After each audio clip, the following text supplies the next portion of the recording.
It is the year 1167, and in a vast market plaza, under the shadow of a massive temple mound, people go about their business.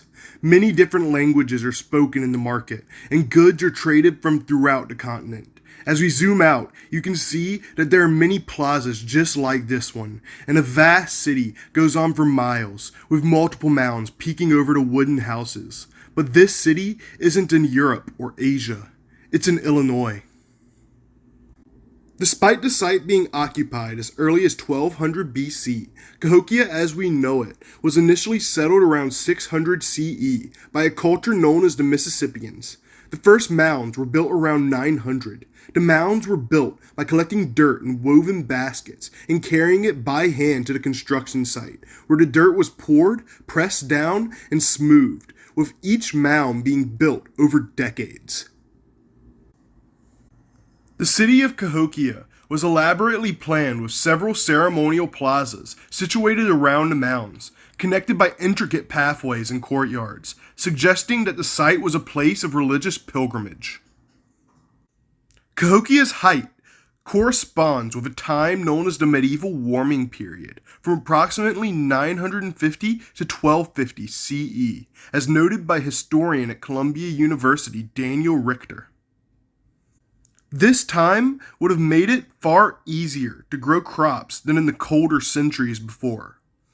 By 1100 AD, Cahokia was the largest and most important of the Mississippian cities. At a population of 40,000, Cahokia was the largest city to exist in the United States until Philadelphia surpassed 40,000 in the 1780s. Cahokia was larger at its height than both London and Paris at the same time period, and could only be matched by the great Mesoamerican cities to the south in majesty and brilliance in design. Despite no written records being found except for symbols on artifacts, the complex planning of the community and the presence of complex religious monuments such as Woodhenge, which was a large wooden circle that tracked the seasons and solstices and equinoxes, indicate toward a sophisticated society. The city had trade routes expanding as far north as the Great Lakes and as far south as the Gulf of Mexico, and possibly even further. People from throughout the Mississippian regions traveled to Cahokia, and many ethnicities inhabited the city.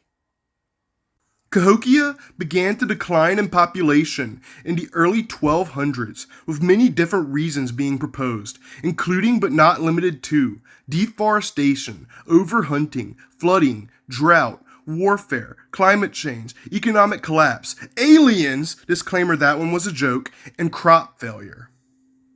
Whatever the case, be it one or all of these things, including the aliens, Cahokia was abandoned by 1350 AD.